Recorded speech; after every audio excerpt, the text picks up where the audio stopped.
Eh, Mathieu, Oui. tu sais ce qu'on Dis-moi. va... Tu sais que nous qui sommes... ouais, j'ai pas dit collectionneurs parce que je les écoute mes disques. Je suis consommateur de Ouais. musique et de vinyle, comme toi. Oh putain, Je je sais sais de qu'il y quoi a... tu vas parler. je sais qu'il y en a qu'on n'aura pas dans notre collection. Est-ce que, est-ce que hier soir, je suis allé hier soir sur le post de Tool, parce que Tool a fait un post, Ouais. cette annonce avant, mais Tool a fait un post pour dire que il y aurait ces vinyles à leur concert pour ceux qui avaient signé VIP, machin truc, ils auront Ouais. accès à la vente du vinyle. Et va lire les commentaires. Je pense qu'il y a 3000 commentaires de vous êtes des enculés. Et même de mecs qui sont fans, c'est des Tool, Oui, je bien peux sûr, dire, bien sûr. la Army of Tool. Donc Tool a décidé de mettre, de sortir leur album en vinyle dans un coffret. Donc on reparle de la même Où, Fear où- Inoculum qui est toujours pas sorti en vinyle, tout qui à est sorti fait. il y a 2 ans, comme ça. Il a donc qui sort en vinyle, où je crois il y a 5 vinyles, Ouais. ou 6, je sais, c'est au nombre de chansons. Donc le Fear Inoculum, chaque vinyle a une face avec un morceau, l'autre face Edged. est un edged. Gravé, ouais. Donc ça, rien qu'au niveau de la production de vinyle, tu sais déjà qu'il est en manque, je trouve ça Quand un tu vois les peu... galères Bref, actuelles, c'est ouais. l'équivalent d'aller pisser sur une forêt vierge Et en ce Amazonie. magnifique coffret, donc il est signé machin, est vendu, Mathieu, 850 $. 800, non, 810 dollars. À 810 $, pardon. 810, 800. Les 10 sont importants, je trouve. Ouais, non, mais tu sais, C'est ils ont pris vraiment leur encore. calculette, ils ont dit alors, ça nous Alors, coûte 34 prenons dollars. un peu de recul là-dessus. Ce vinyle, pour l'instant, n'est vendu qu'en concert, à 810 Ouais, dollars. La place pour aller voir Tool aux États-Unis, quand tu es fait partie de la Tool la Army. normale, c'est 300 dollars, mais tu t'approches Hmm. pas du truc. La place, quand tu es de la Tool Army, parce que tout est vendu sold out, hein, c'est Hmm. 550 dollars. Donc tu payes 500 dollars, ça se croit c'est 500 et quelques, 520 dollars. Tu Mais payes t'as le 500 dollars droit d'aller acheter pour le avoir vinyle à 810. le droit d'acheter le vinyle à 810 dollars. Donc ça veut dire que moi franchement, tu es un criminel, t'arrêtes de braquer les banques ou d'aller à la boulangerie, hein. Tu vas devant un concert de tout, mon pote, t'attends soit le mec du merchandising, soit les gars qui arrivent. Bon, à mon avis, tu repars avec un pactole, hein, je te dis direct. C'est clair. Alors apparemment, en plus, il y en avait 100 au concert qu'ils ont fait hier ou avant-hier. Les 100 ont été vendus. Ah bah tu m'étonnes, parce qu'après tu mets sur Donc, Discogs, frère. 2 heures après, non, 1 heure avant, c'était déjà vendu. Ils étaient déjà sur Discogs, tu penses bien. Bah Tu sais, les oui, mecs, en fait, ils regardent qui veut les acheter. c'est clair. Ou sur eBay, il y a un mec qui l'a mis sur eBay. Ils en achètent deux, tu vois, il en achète un et puis il en vend tout de suite, quoi. En plus, je te dis pas le merchandising qu'il va y avoir dessus, mais les bootlegs. Alors, les Hmm. bootlegs existent déjà, mais Oui, bah là, tu as oui. déjà les bootlegs, vu que tu as les signatures, avec des scans des signatures, et ça va être vendu là. C'est juste parfait. Alors, les mecs, les gars de la Join, la Tool Army, la disent on nous prend pour des machins trucs. Déjà qu'on paye ça, on reçoit jamais. Les seuls merchandising qu'on leur proposait, c'est des bonnets et des chaussettes, tu vois. Ouais, c'est Euh, vrai. C'est Tout le déjà monde du foutage de attend le gueule. vinyle. Et ils savaient très bien qu'ils allaient le vendre, de toute façon, tous ces trucs-là. Je sais pas qui a fixé le prix, mais c'est d'une aberration. Il faut prendre du recul, hein, 810 dollars. C'est pas possible. Je pense Les, qu'honnêtement, les... je pense qu'ils ont fait x10 sur le prix de presse. Oui, et puis, si tu sens que Ménard, il le dit, il le dit dans Hooker with the Pennies, dans cette chanson-là, Buy my new record, tu sais, ferme-la et achète mon Hmm. scud, quoi. La Tool Army, c'est les outils, quoi, c'est les tools, quoi, Hmm. c'est tournevis, quoi. Donc ils C'est achètent, ils savent ça. que ça va se vendre. Ça, Sachant c'est que ouf. la sortie officielle de ce vinyle, en version normale, apparemment, est prévue là en avril. Donc c'est encore plus malsain, je trouve. Non, mais attends, mais il y a Donc encore plus drôle. Ils ont il annoncé y a tout un à l'heure. truc. Ils ont annoncé tout à l'heure qu'ils baissaient le prix à 750 $. Oh ouais, non, mais Donc, ouais. ce qui est un foutage de gueule absolu, parce que ça veut dire que, un, ton prix, tu l'avais choisi avec l'air du vent et que du coup, tu peux le baisser de 60 $ sans que ce soit un problème de trésor. Et deux, ça change rien, ça reste extrêmement cher. Et, et ils avaient un pack avec la photo, faire une photo avec le groupe. Donc les mecs avaient payé, hein, ils payaient une Mmh. fortune, hein, je sais plus combien c'était par mois. Et la photo avec le groupe, en fait, c'est après chaque concert ou avant chaque concert. Je crois que c'était avant, ils avaient le droit de venir voir les balances. Mmh. Les mecs montaient sur scène et tout posait devant eux, c'est de face, et il y avait 400 mecs derrière accroupis, quoi. Putain. C'est ça la photo de groupe Ah qui était ouais. vendue dans le machin. Alors, est-ce que c'est là on arrive, c'est bien, c'est 2022. Hein. Stool qui était pourtant, je voyais un groupe un peu pas revendicateur, enfin avec des revendications, un peu, Mais on je va dire vais pas dire non plus progressiste. anti, ouais, voilà si tu veux, est devenu la si tu veux, l'antithèse de tout ça, c'est devenu le fer de lance de ces enculés Ouais, l'expression qui profitent des fans. Après, si les gens achètent, comme tout le monde va dire, bah, les gens qui n'ont pas acheté, ils ont qu'à pas payer leur place de 100 balles ou payer leur vinyle 800 €. Mais c'est pas ceux qui disent ça, c'est pas une réponse. Tu vois ce que je veux dire? Bien sûr. Ouais, t'es pas obligé d'être un enculé non plus. C'est Oui, t'es footballeur, t'es pas obligé de frapper ton chat. Il est pas allé en prison, oui, mais il a pas frappé un chat. Non, mais t'as pas à faire ça, quoi. Je comprends pas le principe de faire ça. Si c'est, je comprends pas. En fait, d'ailleurs, s'il nous entend, mais explique-toi, mec. Non mais c'est incroyable. C'est-à-dire qu'au départ, le truc, c'est on le Franchement. sort pas en vinyle parce que ça nous gonfle, machin. Enfin, on sait qu'il va y avoir des spéculations, etc. Si finalement t'en sors des toutes petites quantités extrêmement chères pour les Happy Few, tu engages la spéculation, mais encore plus. Mais c'est fait pour créer ce truc-là. Mais et en plus, je te le dis, il y a 2 usines de pressage en République Tchèque. Tu sais, on les connaît, Ouais. hein, c'est les gars qui font des bootlegs. Ils arrivent Ouais. à faire ils commencent à être vraiment des bootlegs. Ils arrivent presque à copier, tu sais, Oui, il y a des trucs, t'arrives pas, c'est quali, l'usure t'arrives pas à voir la l'usure différence. du Hein. truc et tout. Il y a le numéro de matrice et tout, c'est les mêmes. Hein. Et là, je te dis, dans les prochaines semaines, c'est jackpot. Hein, là, les presses, elles tournent Ouais, c'est à clair. régime. Hein. À plein régime. Non mais c'est dingue. Si t'as envie d'éviter ce genre de truc, juste tu sors tes vinyles en noir à 20 balles et puis, puis t'en vends des Mais palettes même quoi. au-delà de ça, Mathieu, mais au-delà, c'est pas, je sais pas ce que vous en pensez, mais c'est pas même au-delà de ça, ça ne se fait, enfin, 810 $, 500 balles, une place de concert, c'est devenu, c'est surréaliste, enfin, Mhm. et c'est incompréhensible. Enfin, Ils sont chez Live Nation, je crois, tout, mais si j'ai pas de bêtises. non, mais c'est pas eux c'est pas Live Nation là qui leur demande de faire ça, hein. C'est eux de leur propre, c'est leur propre chef, hein. Donc, Ouais, mais c'est ceux qui déjà. contrôlent tout, hein. Oui, c'est Live Nation, c'est ça. Déjà, quand t'es chez Live Nation, ça veut dire que t'as un état d'esprit qui est très particulier. Alors, bon, énormément de groupes le sont, hein, donc voilà, mais c'est la mort des tournées, hein, ce genre de truc, hein, vraiment. Oui, mais là, ouais, bon, mais voilà. Donc, je conchis ce système et ce que fait Tool en ce moment. Voilà. Ouais, alors c'est plus simple pour moi qui ai toujours trouvé que c'était un groupe de merde, mais en effet, c'est terrifiant, quoi. C'est terrifiant. Euh, Et c'est vrai qu'à part un boycott, je vois pas trop. Bah là, le fait, de toute façon, je qu'il serais pas soit allé au fait. concert. Ouais, non, mais c'est sûr. Mais c'est ce qui empêche les gens, c'est de dire, moi, je suis fan du groupe, mais en fait, on m'empêche d'y aller. Et le pire, c'est qu'avant, on m'empêche d'aller au concert parce que c'est trop cher, et maintenant, on m'empêche d'acheter le Scud. Ouais, c'est Parce que ça. le CD était à 80 balles et le vinyle à 800 balles. C'est-à-dire qu'on t'empêche même si t'es pas riche, tu n'as pas accès à ce groupe, quoi. T'es pas un prolo, t'as pas le droit, toi. C'est ça. C'est vraiment ce que ça dit, quoi. C'est vraiment. C'est ça. C'est exactement ça, et ben on les emmerde. Un bon gros doigt levé. Hein, tiens, Tool, c'est pour toi.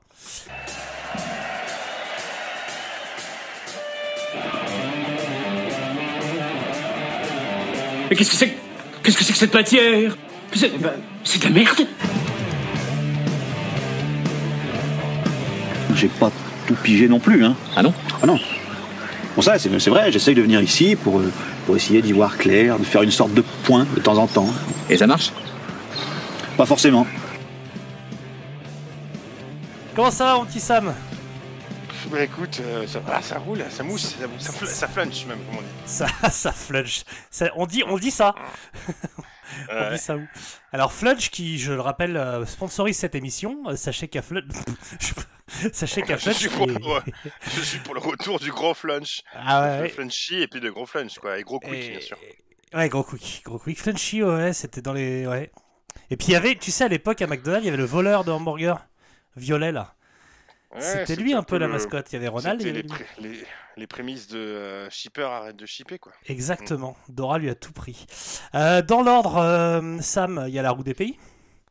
Ah bah oui. La roue des pays et victoire écrasante des Pays-Bas, on peut le dire comme ça. Eh oui, écrasante. Ah ouais, ça a été terrible.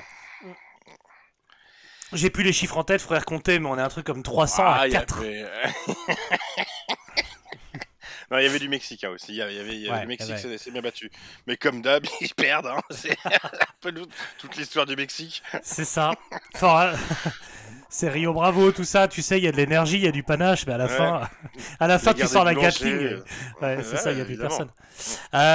Bon, alors, parce qu'on a été, sachez, et ça c'est insupportable, on a été accusé d'être une république bananière. On nous a dit, vous falsifiez. Alors, j'invite qui que ce soit. Alors, déjà. Les votes sont publics. Bah oui. Voilà, et moi tu connais en plus mon amour des bananes. Donc, c'est vrai. J'aime ça. Hein. Mais non, le Mexique a perdu tout ce qu'il y a de plus normal. Il y a eu des votes. Ils ont, comme dirait l'autre, échoué au pied du mur, comme d'habitude. En essayant de traverser. Comme disait Trump. Oui. Non, c'était totalement. Aucune falsification. Ah oui, c'est legit. Et bon, bah ouais, la diaspora mexicaine s'est bien battue. Mais en même temps, vous n'êtes pas lésés. Parce que justement, tu parlais de ton amour des bananes, ça fait partie des anecdotes qu'on pourra raconter sur la Hollande, parce que la Hollande, c'est un pays qu'on a un peu rousté tous les deux. Et, et donc, on a des choses à dire, quoi, en bien, en mal, en hollandais, quoi. Et qu'on continue, parce que j'y retourne dans quelques temps, là, donc... Bah, t'y retournes, Inch'Allah, mais ouais, au Netherlands SS pour voir Dismember, dont nous allons pas parler aujourd'hui, mais pas loin. Et ouais, donc la Hollande, les régimes de bananes de Sam avant le roadburn, 5 bananes au petit déjeuner, tout ça, enfin on en parlera plus tard. Voilà, donc c'est une victoire légitime des Pays-Bas, il reste plus qu'à le bosser, et c'est donc pour ça qu'on a un peu fait sauter l'ordre habituel tits, mini tits, pour avoir vraiment le temps de vous faire un truc aux petits oignons comme on sait faire, hein, vous nous connaissez, oui. Le professionnalisme. Et donc en attendant, on avait un petit mini tits, j'allais dire en retard. Faut voir, en fait, c'est le mini tits du jour. Encore un truc, alors sachez que ce genre d'infos, Sam l'apprend direct, hein, c'est pas des choses qu'il savait. Oui, et puis déjà, moi, ça n'existe pas en retard. C'est au retard, à l'heure. Oui. Non, c'est quand on a envie, quoi. Voilà, donc là, il s'avère que Jérémy avait fait un don complet pour payer son mini-tits en janvier 2020. Voilà, il y a 2 ans. Ouais, quand même. Ouais. Et j'avais oublié. Et puis, il s'est jamais manifesté. Et puis, j'ai refait les comptes et j'ai vu qu'on lui en devait un. Avant ça, quand même, il faut qu'on parle un peu de la Troll Cup. Parce qu'encore un truc, ça m'a vu passer loin, mais j'ai lancé les premiers sondages. De quoi? La Troll Cup. Oui, tout à fait. La Coupe du Monde des albums. Intéresse-toi à ton boulot un peu, s'il te plaît, à ton troisième. Non, mais si, je vois. Donc j'ai lancé les. Non, c'est ridicule. Vas-y. Bah, si t'as mieux, vas-y, hein. World Cup of the Album of the Metal. Ouais, on va trouver. Troll Cup, c'est bien. Et donc j'ai lancé les premiers sondages sur Tipeee et Patreon. Donc voilà, ça se remplit. On peut. Si tu veux, je te propose qu'on regarde un petit peu ensemble où est-ce qu'on en est. Ça peut être intéressant de voir un peu ce que les gens en disent au niveau des votes. Donc nous avons pour l'instant à peu près la moitié des gens qui ont voté. Et par exemple pour l'année 1970, première année proposée, il y a un petit coup d'à-coude, enfin léger avantage à Paranoid de Black Sabbath face à Led Zepp 3, suivi par Black Sabbath, parce qu'il y a 2 Sabbath en 70. Et absolument 0 personnes ont voté pour Sir Lord Baltimore, Uriah Heep et Atomic Rooster, mais c'est logique. Vu les trois mastodons en face. Pour l'année 1980, on a une égalité parfaite entre Ace of Spades et Iron Maiden. Voilà, donc un Motorhead et un Maiden, suivi d'Evan and Hell. Pour l'année 90, c'est Rust in Peace de Megadeth qui est devant, et ça fait chaud à mon petit cœur. Oula. Ah ouais. Voilà, donc devant, après, devant Painkiller, devant Cause of Death, devant Left Hand Pass, il y a putain, l'année 90, elle est sérieuse. Et je rappelle qu'il y a des meilleurs seconds qui peuvent être pris aussi, donc c'est pas perdu pour les autres. C'est un peu perdu pour Obituary, on va pas se mentir, qui est toujours à 0, mais vous n'avez pas de cœur. Pour l'année 2000, c'est Dobsthrone d'Electric Wizard qui est devant. Correct. Tiens donc. Correct. Ouais, okay. Devant Follow the Reaper de Children of Bodom. Pour l'année 2010, c'est Ghost avec Opus Eponymous. Non, mais qui vote, c'est n'importe quoi. Je suis talonné par Iron Fire, Snake for the Divine. Pardon. Et l'année 2020, écoute, en tête, c'est Deftones avec Holmes. Okay. Talonné par Temple of Void qui fait une grosse percée avec The World That Was. Donc voilà un peu ce qui se dessine. Et puis d'ici une semaine ou deux, je vais lancer les années en 1, 71, 81 et compagnie, pour qu'on commence à avoir des albums qui prennent le dessus. Donc c'est cool qu'il y ait des votants. Il y a eu des gens qui sont inscrits entre temps. Obituary, qui a été confirmé au Hellfest aujourd'hui d'ailleurs. Ouais, c'est une nouvelle salve avec Jerry Cantrell qui est en solo. Exactement. Bah écoute, ce que je te propose, c'est que pendant l'enregistrement du bonus, on en profite pour parler un peu de l'affiche du Hellfest. Oui, voilà, ouais. D'accord. Et puis voir si t'es chaud pour y aller. Moi, je suis assez chaud. Oui, complètement. Les 2 semaines même. 2 semaines. Ouais. T'aimerais faire les 2 Ah ouais, putain. C'est pas que j'aimerais, c'est que je fais les 2. Ah, tu fais les 2 semaines. Ah, propre. Oui. Propre. Voilà, rapidement avant d'attaquer le vif du sujet, j'ai lancé ma chaîne The Doom Dad. Je pense que les gens sont au courant. Si vous ne l'êtes pas, chaîne YouTube qui s'appelle The Doom Dad. J'en suis déjà à 4 vidéos au moment où vous écouterez. Arrête de regarder ton script au-dessus de l'écran, il y a tes yeux qui bougent. C'est déconcertant. Et tu verras la prochaine, j'arrête de faire ça. En effet, je pensais que zioter en douce, ça se voyait pas, et j'ai été vu. Donc voilà, ce qui me donne un petit air d'homme qui louche. Mais ça va se régler, comme disent les mamans à leur fille de 13 ans. Ça va se régler. Pouf, celle-là, elle est pas jolie. Si, elle est bien. On enchaîne. Regarde. Jérémy Sylvestre, donc, est un homme bon, un homme doux. C'est le meilleur de nos tipeurs. Je dis pas ça juste parce qu'il a filé une bonne somme d'argent. C'est un homme qui nous veut du bien. Enfin, dans la première partie des échanges, parce qu'après ça se gâte, je vais te raconter. Jérémy, au départ, nous fait un joli don, donc en janvier 2020, et voilà, on l'avait pas vu. 2 ans après, je me dis, bon, mec, ça aurait été bien de te signaler, qu'est-ce que tu veux qu'on fasse comme titre, quoi. Et là, il nous propose 3 classiques. Il propose Entombed, Left Hand Path, Carcass, Necrotisms, Necrose, et Obituary, Cause of Death. Et là, mon petit Jérémy, ça fait plaisir. Ça change des Twilight Force, ça change des Amen-Ra, ça change des Five Feeder Death Punch et des trucs de merde comme ça que les autres nous ont proposé. Le gros problème, c'est que c'était au tour de Sam de choisir. Voilà. Et ça aurait été moi, on aurait fait Cause of Death, évidemment, d'Obituary. Mais c'était Sam, donc Left Hand Pass, je le savais. Et en plus, ce que j'ai pas vraiment compris, c'est que c'était un seul album, parce que moi, du coup, je suis parti sur toute la disco, tout Entombed, moi. Ah putain. De Jésus à nos jours. Bon, on pourra faire un tour, y a pas de souci. Non, mais on va faire un gros tour, puis on parlera de Left Hand Pass plus particulièrement. Ça marche. Alors moi, ce que je te propose, c'est 2 choses pour commencer. La première, c'est de dire en tombed, plutôt qu'en tombe. Ça me paraît... En tombe. Ça, c'est ce qu'ils disent dans le sud. Dans le sud, ils disent en tombe. Donc on dise en tombed. Et comme on parlera pas des 2 autres albums, je te propose qu'on les classe chacun. Moi, du coup, si je dois classer par ordre de préférence. Quels autres albums? Ah oui, tu parlais des autres proposés. Moi, mon numéro 1, c'est Cause of Death. Mon numéro 2, c'est Left Hand Pass. Et mon numéro 3, c'est Necroticism. D'accord. Bon, et toi? Left Hand Pass et... Ouais, tu mets. Ah oui, c'est Proxima du Centaure, quoi. C'est l'étoile la plus proche. D'accord, ok. Ouais. Parlons-en. Moi, non, mais je le savais, en plus, je sais. Je connais ton amour pour Entomb, je connais ton amour pour ce chanteur au nom de téléphone portable, LG. Papa LG. Quoi. Et voilà, et je précise d'avance, parce qu'il n'y a pas de twist non plus incroyable, on n'est pas dans un film de Shyamalan. J'aime bien Entomb, je vais pas vous dire qu'en fait c'est de la merde quand même, faut pas déconner. Mais bon, mon affect est... voilà, déjà. Et mon affect est un petit peu plus éloigné. Mais d'abord, je propose qu'on retourne un petit peu en arrière pour placer un contexte. Allez, vas-y, contextualise-moi. Je vais pouvoir te reprendre sur toutes les conneries que tu vas dire. Vas-y. Tu me dis s'il y a des approximations, mais normalement, allez, je suis accurate. 1700 en Suède. C'est là que débute une histoire retenue sous le nom de la Grande Guerre du Nord. La Suède de Charles XII, dit Carolus Rex, alliée à quelques nobles polonais, s'oppose aux Ukrainiens et aux Russes. Les Ukrainiens et les Russes ensemble, putain, j'avais pas pensé. Menés par un tsar quelconque, probablement, mais qui devait être très jeune à l'époque. En plus, des Russes avec des presque Russes. Ah, en plus des Russes. En plus des Russes avec des presque Russes, c'est. Ouais, non, mais en fait, c'est compliqué parce que là, tu finiras cette phrase à l'autre jour, quoi. Dans le contexte actuel, c'est compliqué de dire que les Ukrainiens c'est des presque Russes, en fait, mais bon. Ouais, ils sont Russes. Oui, c'est vrai.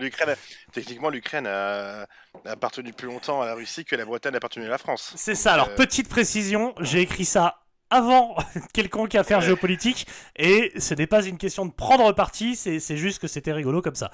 Donc voilà, donc des Russes alliés et des presque Russes, puisque c'est comme ça qu'on peut appeler les Ukrainiens, ça fait vraiment un front anti-suédois qui s'organise, relié par les Danois et les Saxes, mené par Helmut Kohl à l'époque, je suppose. Donc en 1700, tout le monde déjà en avait plein le cul des Suédois, de leur petit air supérieur. Oui, on est blond. Oui, on a le détroit de l'Orsund. Et puis, c'est pas nous qu'on va payer le péage. Putain, c'est insupportable. Heureusement que les Russes leur ont atomisé la rate et que depuis 322 ans, le seul vrai patron des pays où on se gèle les couilles, c'est la Russie. Quel rapport avec Entomb, vous allez me dire? J'y viens. D'abord, le rapport avec Sabaton est plus simple, parce qu'il y a un album qui s'appelle Carolus Rex, mais là on parle pas de Sabaton, on parle d'Entomb. Moi, je considère que la Suède, à ce moment-là, comme elle a perdu la guerre, elle a décidé de faire la guerre sur un autre plan, ce qu'on appelle communément le soft power. Donc depuis, la Suède nous envoie des meubles en kit et des groupes de death metal. Partout. Voilà. Tout est sous contrôle. Alors je précise aussi que le Pretov n'a pas d'acquaintance russe comme tout le monde le pensait, mais il est d'origine macédonienne. Voilà. Ouais, c'est-à-dire la Russie sous un autre nom, mais je vois ce que tu veux dire. Non, avec des petits pois et des carottes. Et de la maillot partout. Après, soyons très honnêtes, parce qu'on va me taxer d'exagérer, Entomb n'est pas responsable de tout, non plus. Entombed, c'est pas des méchants. Hein, ça s'est fait contre leur gré. Le groupe se forme à Stockholm, un petit peu après 1700, très exactement en 1987. Il est composé de Suédois jeunes et ambitieux, parfois vicieux, qui veulent être le prince de la ville si tu veux. Et cette référence, tu ne l'as que si tu as été ado dans les années 90. Donc Entombed, disais donc, se forme en 90 et leur premier album s'appelle Left Hand Path. Tout à fait. Alors tu disais pas à l'origine de tout, je te coupe quand même tout de suite. C'est que c'est à l'origine quand même de beaucoup de choses, mais le Pre-Entombed. Ah oui. Ah, dans le death metal, c'est clair. Pre-Entombed, donc ça s'appelle Nihilist, c'est le premier groupe qui est formé avec Nick Anderson et Alex Elid. Ouais. Et ils prennent, chercher un chanteur, il y a eu un premier chanteur, ils prennent Lars-Goran Petrov, qui est batteur à ce moment-là de Morbid. Ouais. Morbid, pour l'histoire, et donc il joue très bien la batterie, en plus dans Petrov ils ont sorti que des hippies et des démos. Dans Morbid, c'est Lars-Goran Petrov et Dead, donc le chanteur de Mayhem. Le fameux Dead. Tout à fait. Donc déjà là, t'as quand même deux pans de l'histoire, tu vois, et un black et un death metal. Donc Dead qui est suédois, hein, qui est parti, c'est quand même un suédois à l'origine de toute cette connerie norvégienne, faut pas l'oublier. Donc il est parti en Norvège après pour former Mayhem. Ouais. Mais et dans Nihilist, à la base, donc c'est quand Lars-Goran Petrov est arrivé, donc il y a Nick Anderson, Alex Elid et John Inland, qui lui, pour des raisons, pour l'autre raison, on va dire, ils se sont éloignés. Ils voulaient parler des Vikings, Entombed voulait parler de trucs un peu plus morbides, démons et tout ça. Et nous, on a formé Mathieu Enslaved. Unleashed. Ouais, bah j'avais N déjà. Unleashed, d'accord. Donc déjà à partir de cette base-là, de ces ados, enfin ils sortent de l'adolescence bien sûr. À partir de ce groupe de gens, t'as trois groupes qui se sont, mais c'est trois groupes, deux courants et deux pays quoi. Deux courants, et je dirais même quatre parce que Dismember aussi est lié à ces groupes-là. Pardon, donc voilà, c'est vraiment, ça a ouvert tout ça, ça sort de là, de cette mouture là quoi. Donc pas à la base de tout, non, mais à la base de beaucoup de choses. Ah quand même, ouais. Ah bah là oui, quand même. Excuse-moi. Donc et puis il y a une histoire de pédale là-dedans, hein, on peut le dire. C'est donc la pédale H1N1 ou HDMI 2, je sais plus, mais en tout cas une pédale avec un nom un peu complexe comme ça qui du coup fait le son buzzsaw, le son tronçonneuse. Et donc ouais, après les pointilleux vont dire c'est pas les tout premiers à l'avoir utilisé, tout ça, mais n'empêche que la popularisation se fait beaucoup par Entombed et par ce son death suédois quoi finalement. Oui, et puis le studio Sunlight où a été enregistré tous ces albums là de Dismember en passant par Gilbert Montagnier, tout le monde, ouais, exactement. Sunlight des tropiques évidemment. Et donc dès leur premier album Left Hand Path, il y a quand même moi je voulais utiliser le mot matriciel, je pense que tu vas pas me l'enlever. Il y a quand même c'est là, oui. Voilà, la matrice de beaucoup de choses, oui. y compris le black metal. Hein.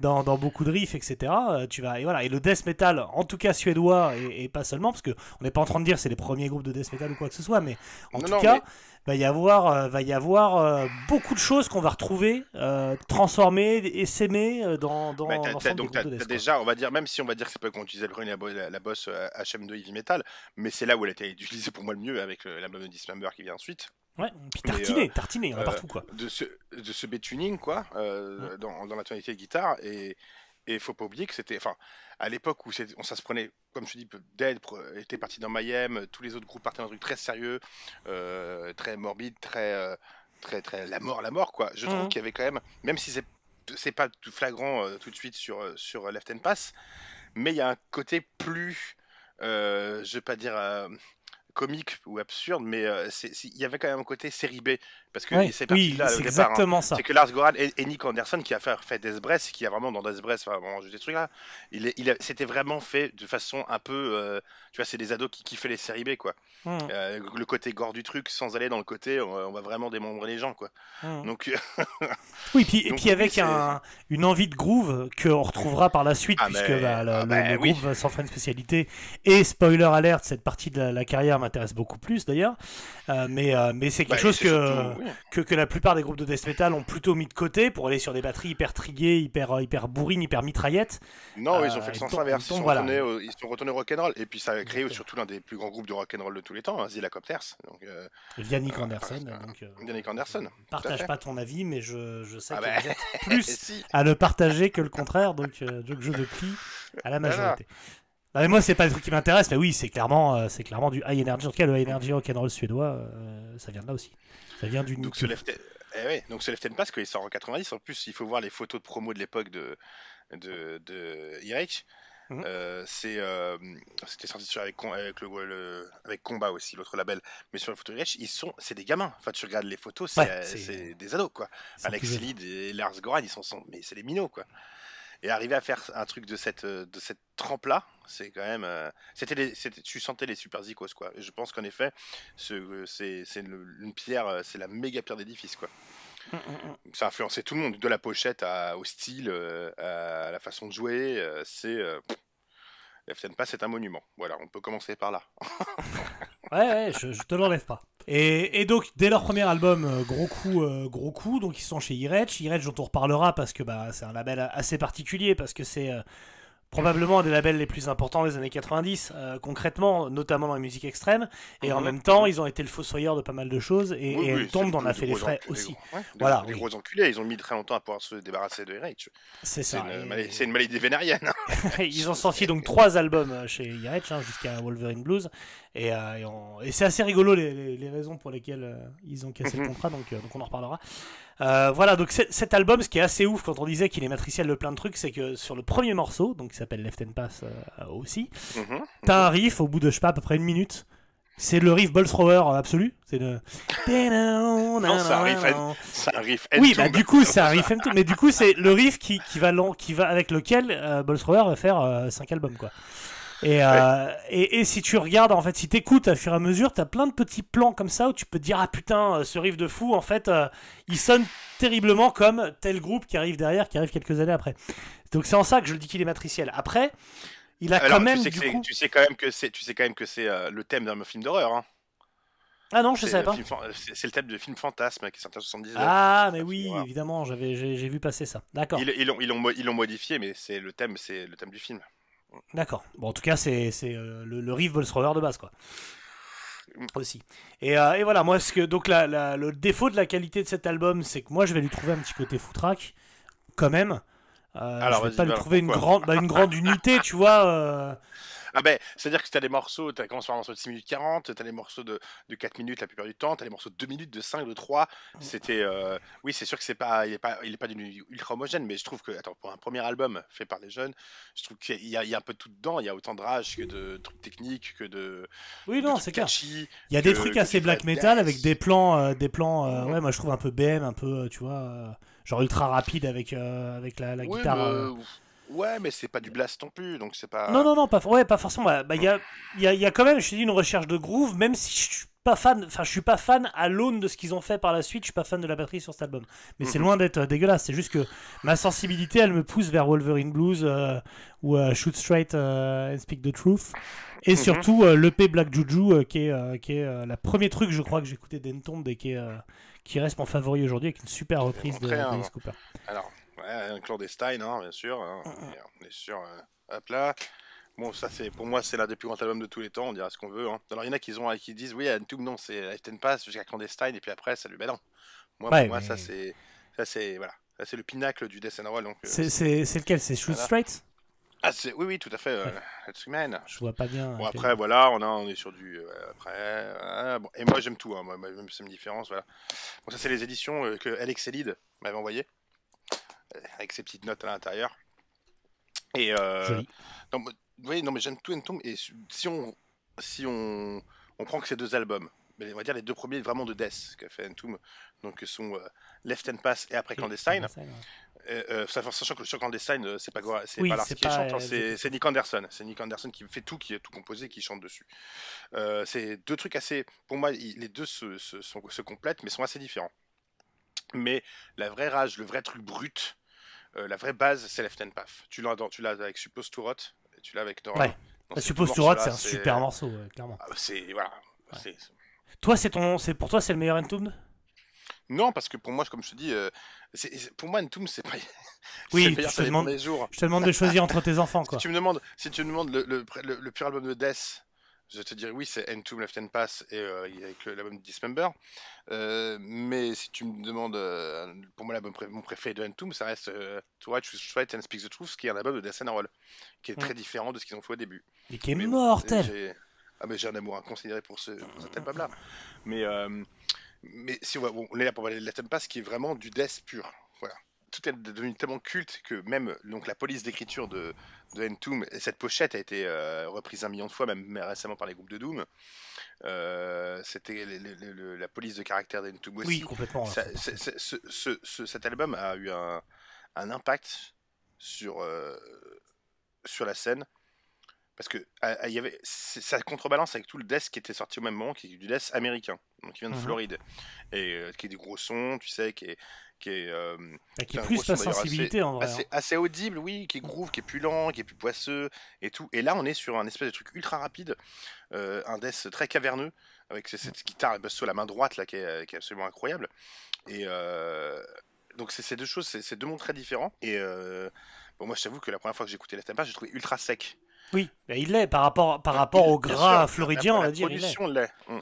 Après, bon, il y a eu le remaster et tout, mais oui, tout à fait. Et tu sais, tu avais plus de difficultés à discerner, ces parties de guitare, voilà. Mais pour l'âge qu'ils ont, comme je dis, le génie d'Alex Elliott et de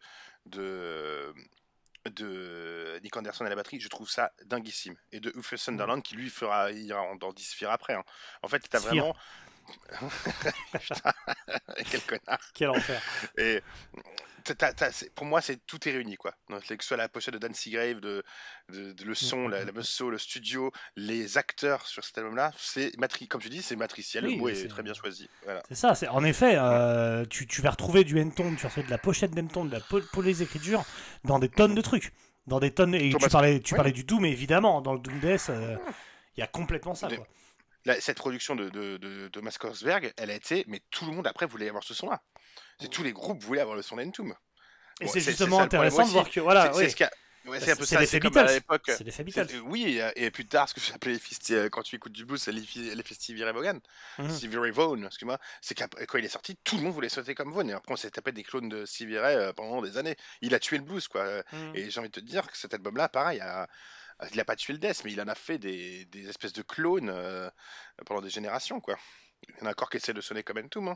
Hein. Ouais. Et du coup, dans ces bâtards immondes, il y a tout le death mellow suédois de Children of Bodom à In Flames. Voilà, et ça je peux pas leur en vouloir, mais je peux pas passer dessus non plus, quoi. Tu vois, c'est compliqué.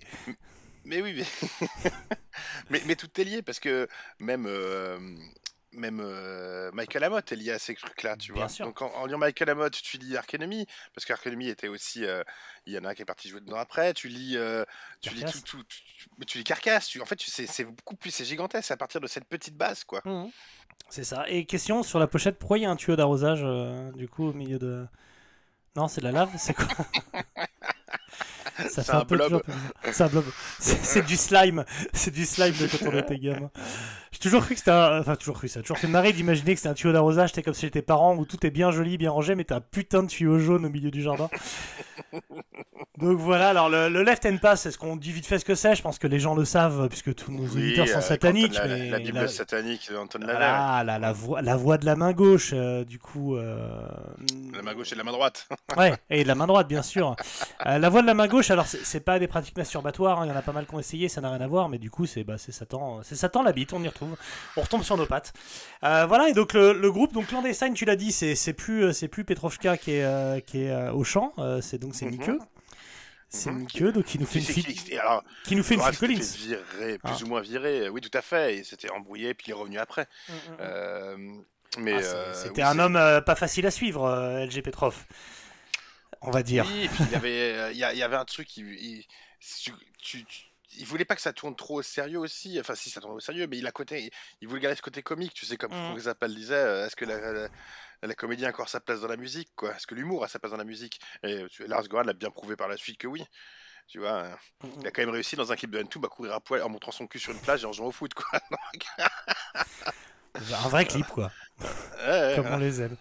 Et donc après ça, il revient pour donc, Wolverine Blues qui commence à amorcer le grand changement, ouais. un petit Le premier changement. voilà, changement de Death and Roll. Et c'est le dernier album chez Irek. Pour plusieurs raisons, pour des problèmes financiers comme toujours avec Irek, mais le truc qui a mis le feu aux poudres au départ, c'est le fait que l'album s'appelle Wolverine Blues et que Irek a sorti une version CD en partenariat avec Marvel, avec donc Wolverine dessus et un mini comics dedans. Ouais. Ce qui a rendu le n'avait rien à groupe voir. ouf parce que ça n'avait rien à voir avec la choucroute, absolument qu'ils rien à n'ont pas voir. été Oui. consultés, enfin voilà. Et donc ça fait partie des choses qui les ont fait entamer des démarches pour quitter Y. Voilà, savoir que le peintre, enfin la personne, l'illustrateur qui a fait les pochettes d'Entomb, de Dancy Grave, a également été en procès et a gagné son procès contre Irek parce que, autre spécialité, faire des t-shirts avec tes visuels sans te prévenir et sans te filer de pourliche. Donc voilà, bon après Irek c'est des spécialistes. J'aimerais bien un jour avoir suffisamment de matière pour faire un épisode spécial dessus, mais c'est très compliqué de retrouver. Non mais c'est vrai, entre Iron Monkey, qui est littéralement, il y a eu des morts plus ou moins à cause d'Irek, quand il pense. Les problèmes d'enculade de groupe, de fric, enfin tous les groupes te le disent, c'est vraiment terrible. Mais tout le monde. Slip, oui. Slip, alors après on va dire, tomber, après tout le monde va dire il suffit de lire les petites lignes en bas du contrat, mais Imagine quand t'as 17 ans, on te dit que tu sors un truc chez Irek ou t'as tes idoles machin, tu signes quoi, t'es chaud et puis après t'es lié au diable. Enfin bref, on embrasse nos amis anglais s'ils nous écoutent. Et donc après Wolverine Blues et d'avoir quitté Irek, l'aventure continue avec un album dont le titre d'ailleurs est directement dédié à Irek Records, parce que c'est l'autre spécialité d'Irek, c'est qu'ils ont pas mal de titres qui les menacent. Et donc je vais me gourer, je vais me planter shoot straight, putain. C'est to write, to straight and speak the truth. Voilà. Tu peux l'appeler si tu veux, parce 666, que c'est le chiffre c'est ça, avant, oui. mais la plupart du temps on l'appelle Triman. Voilà. C'est ce qui est le nom du label qu'ils ont fait après, un Triman Recording. Donc voilà. C'est le Triman, quoi. C'est la petite statuette que tu as. Exact. Et donc là, on est une statuette, on va dire, 1K de Suède. Donc Suède K. et donc à partir de là, on est sur du pur Death and Roll. Voilà, c'est pas le seul groupe. Ce sera le dernier album d'ailleurs avec Nick Anderson. Avant l'accident. C'est pas le seul groupe à faire ça. Carcass aussi, du coup, a pris cette direction. Et c'est plutôt intéressant. Le Death and Roll, c'est un truc que je trouve vraiment chouette. Dans un autre style, il y a aussi un album du groupe I, avec à base d'Immortal. Avec donc à base d'Immortal, exactement. Oui. Qui fait du black and roll, on va dire, et il y a Phasm aussi, évidemment. Donc, mais ce côté cet album de Entomb a été la porte d'entrée pour beaucoup de gens vers le death. Voilà, t'es allé à rebours. Moi, je suis allé à rebours avec Entomb. Donc. Toi, c'était une porte d'entrée? Ou t'es... Je connaissais Entomb, je t'ai dit la première fois que j'avais écouté Clandestine et Left Hand Path, j'ai trouvé ça serait sec, mais j'étais pas non plus habitué à voilà, et je suis rentré par le côté Death and Roll de Entomb. Par Wolverine Blues. Mais avant ça, t'étais fan d'In Flames, tu m'avais raconté. La fête foraine sur scène. Depuis les premiers albums, le premier album d'In Flames à la limite. Donc, voilà. Mais après, j'ai un amour inconditionnel. Entomb est le groupe que j'ai le plus vu en live, je pense. Ah oui. J'ai eu la chance de les voir sur scène plusieurs fois, sur scène, littéralement, sur scène, derrière Lars Goran, à lui ouvrir ses bouteilles de bière, quoi. C'est pour moi l'un des plus... C'était le plus grand groupe de Death, quoi. Et puis en live, il y avait vraiment une pêche. Il y a une pêche, une connivence avec le public, un truc... voilà, quoi. Moi, je ne les ai vus que sous la version AD. Puisque donc pour continuer, je suis arrivé plus tard. Moi, je suis arrivé à la fin. Moi, je suis arrivé une fois que la fête était finie. Quand je suis arrivé, il restait plus que les moches, les fonds de bouteille et la vieille soupe champenoise dans laquelle les légumes les fruits avaient trop infusé, quoi. donc faut qu'on parle de ça parce que a déjà passé le côté un peu loose, mais c'était la mode à l'époque des Rhapsody, BC, Ghost, ZD et Entomb AD. Donc voilà, il y a eu scission, il y a eu un problème de Disperac, il y a eu scission dans le groupe et donc il y a eu un Entomb AD. En gros, alors je crois que Nick Anderson était déjà parti, lui il est parti faire des Nick Anderson est parti, lui il est parti faire des Helicopters, après il est retourné dans la première mouture d'Entomb avec Alex Elid, et Petrov lui a continué de son côté. En fait c'est plus la scission qu'il y a eu entre Petrov et les autres. Ouais, c'est ça. Et lui continue avec AD. Bon, voilà. Après, est-ce qu'il y a un groupe qui valait plus que l'autre? Je sais pas si toi tu peux. Moi, je n'ai vu que la version avec Lars après. Et mon amour D'accord. pour Lars, j'aurais Ouais. aimé les deux. C'est un peu, oui, c'est ton papa est un moment qui divorce, quoi. Après, C'est ça. Bon, on a pas mal parlé de d'Emtom, je crois que c'est pas mal, hein. On est bah, bien. il faudrait un truc plus long. On y reviendra un jour quand on parlera vraiment C'est ce que de dit la ta Suède. femme. Hein. C'est ce que dit ta Ah femme oui. qu'il faut un truc plus long. Et tu penses qu'un On jour on parlera parlera. où mais oui, tu comprendras que c'est l'un des plus grands groupes les plus grands pays de métal de tous les temps, c'est tout. Non, vous Ils comprendrez que pour c'est moi, l'arnaque. mais ils ont sûrement les 5 meilleurs albums de l'histoire dans plein de domaines différents. Donc Vas-y. voilà. Non, je te le dirai pas là. Bla- les 5 plus gros albums de l'histoire, ils sont de Black Sabbath. Black Sabbath, ils sont pas suédois pour un sou. Ils ont joué Blue Sweat Shoes au tout début, mais c'est pas pour autant qu'ils sont suédois. Non, mais oui, on parlera de la Suède un jour. Mais t'imagines le morceau, quand même. Ça va être du boulot. Mais voilà, donc il y a une tombe, c'est pas Obituary, mais c'est cool. On peut le dire comme ça. Non, on peut le dire comme ça ou pas? Non, mais on en fera un vrai sur Entombed. Parce que c'est pas possible de parler d'Entombed comme ça en short, de pas parler de plein de choses. Tu vas en parler en complet? Des groupes différents de Lars, des groupes différents, tout ce qui est ressorti après. Parce que comme je te dis, à partir de ce petit groupe nihiliste là, cette petite scène, c'est un feu d'artifice, quoi. Ça a éclaté de tous les côtés. Ouais, tu Avec peux des faire groupes une fantastiques. arborescence assez folle, ouais. Ah bah oui, complètement, ouais. J'entends. Bon, il y a deux trucs qu'on n'a pas dit sur Jérémy Sylvestre qui nous a fait cette proposition. La première, c'est qu'au départ, il était revenu sur son avis pour nous demander de faire un titre sur System of a Down. Ce que j'ai refusé immédiatement. Hein. Je lui ai dit, ça sera une tombe. Tu arrêtes. Puis système, on est obligé d'avoir Mathieu David pour se foutre de sa gueule. Donc, ça, je pense qu'il sera chaud, mais faudra qu'on en parle de System. Moi, je te propose qu'on se mette ça à l'agenda quand même, pas tout de suite, qu'on ait le temps de se reposer, tout ça. Il y a des groupes que je ne peux plus écouter du tout. Ah oui? Ah, zéro. Je ne peux plus. Ça me sort par les yeux. C'est que j'ai fait un festoche où sur le camping, il y avait un DJ, c'était au Jacques Festival. Et le mec, littéralement, passait le titre Chop Suey toutes les 30 minutes. Quand tu essaies de dormir, mais j'ai failli le lyncher. C'est pas de dormir, j'essaie de m'amuser justement. Mais même ça marche pas. C'est un groupe, c'est un aspirateur à fun. C'est l'un des trucs qui a le plus mal vieilli au monde. Hein, mais ça a mal vieilli le jour de sa sortie. Tu vois, c'était vraiment. Le lendemain déjà, c'était vieux quoi. C'était arménien, c'était voué à être. C'était voué dans le mur aussi. Donc System, on en parlera peut-être un jour, mais tard. Alors l'avantage de System, c'est qu'il n'y a pas 10 000 albums quoi. Hein. Tu peux. Et puis ils sonnent tous pareils, donc tu peux très vite. Enfin, tu peux, je pense, faire la discographie en un quart d'heure.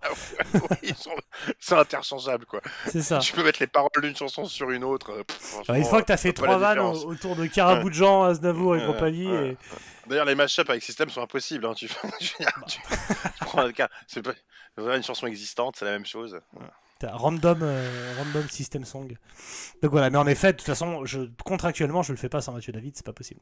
Voilà, ça serait très mal vu, Voilà. Et donc la deuxième chose à savoir sur Jérémy Sylvestre, c'est qu'il a un groupe de Doom, on t'a repéré, qui s'appelle Flesh of the Stars, donc on en profite pour lui faire une petite dédicace. Donc Flesh of the Stars qui a sorti 4 EP, tous digitaux, c'est-à-dire en fait il a jamais rien sorti, si on parle du fait que... Bref, non mais tous digitaux, plutôt chouette pochette, chouette musique, on va dire, on est entre Electric Wizard et moi je sens du Pong Reaper à fur et à mesure sur les albums, j'ai tout écouté, sache-le. Voilà, voix féminine et masculine, voilà, la voix pâtit un peu de la prod, mais il y a des bons riffs. Il y a du bon riff, je dirais bien que c'est à creuser, je pense qu'ils sont morts et enterrés, hein, je pense qu'ils n'existent plus, mais donc ça veut dire que c'est à creuser, mais en tout cas, si vous voulez écouter Flesh of the Stars, ça vous fera, c'est des albums de 20 minutes à chaque fois, ça vous fera votre après-midi. Okay. Voilà, je vous mets les liens en description, comme on dit. Et puis, on se retrouve pour parler de la Hollande. Dans peu de temps, la Hollande, la seule chose que je peux vous dire, c'est qu'il y a un métal hollandais, le laiton est un métal qu'on trouve beaucoup en Hollande, et que son nom en Schleu, en Nordenschleu, pardon, c'est le Schlag Metal. Voilà. Et je pense que donc l'épisode s'appellera Schlag Metal et que ça suffit largement à vous expliquer la joie qu'on a de parler de la Hollande et de son Schlag Metal, de ses épicas. Ça correspond tellement bien. C'est parfait. Hein. Donc voilà. Oui, c'est pourquoi pour le laiton. Si je dis pas de bêtises, c'est le laiton, le Schlagmeter. D'accord, Attends, je fais une ok. vérification. Il y a plein d'allergies au laiton, je crois. Ça m'étonne pas. Bah, tous les gens de Lituanie, par Bah, exemple. le laiton, soit tu supportes, soit tu supportes pas, quoi. C'est comme ouais, c'est comme la Hollande. Quoi. Enfin, si tu supportes la Hollande, c'est quand même. La Hollande qui en matière de soft power nous envahit avec Action en ce moment, les magasins Action. Les bibelots Ah, à c'est 1 vrai. euro dont vous n'avez pas besoin et que vous Puis achetez c'est tous. dégueulasse, Action, en plus. Ah, c'est l'enfer sur Terre, bien sûr, bien sûr. J'y suis allé pas loin de 4 ou 5 fois ce mois-ci, c'est vraiment. Ah si, c'est bien d'acheter les feutres, Ah, les feutres. Bah, des fois, t'as des cahiers de collage Pokémon à pas cher, faut chercher. Ouais. Quoi. Des barres Twix. Des Red Bull. Enfin bon, la Hollande bientôt. Sur ce, bah, je vous dis Auf Wiedersehen, comme on dit sûrement en Hollande. Je sais pas comment on dit. Au revoir en Hollande. T'écoupes tes hules, Dankjewel. T'écoupes tes hules et Dankjewel. Et il y aura de l'anecdote sur le Roadburn, sur Netherlands DSS que j'ai fait aussi, qui se passe au même endroit, à Tilburg, une ville qu'on vous conseille pas en dehors d'un festival, hein, honnêtement. Je parlerai d'Eindhoven aussi. Ouais. Bon, Tilburg, ça va encore, comparé à Eindhoven. Ouais. Ouais, ça va. Ouais. Donc voilà, bah écoutez, n'oubliez pas d'écouter Entombed et de prier Papa Petrov tous les jours. Voilà. RIP, petit ange parti trop tôt. Petrov, qui de là où il est, doit faire un groupe avec Pete Sandoval, du coup, depuis le paradis. Ah mon dieu. Bon. Adieu.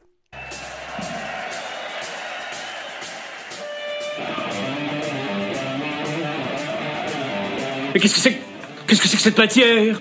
C'est de la merde. J'ai pas tout pigé non plus, hein. Ah non? Ah non.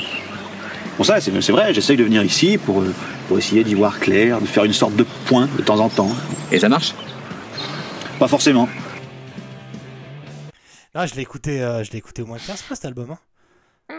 Mais quand tu te penches oreilles, sur Entombed, tu vas voir que c'est assez incroyable que comme tu dis, l'arborescence est absolument dingue en partant de ce petit coin-là, quoi. Ça va de la création de l'Inner Cycle norvégien avec Mayhem, avec Dead, avec Carcass, avec Dismember, Unleashed, ça va jusqu'à, je te dis, c'est assez incroyable.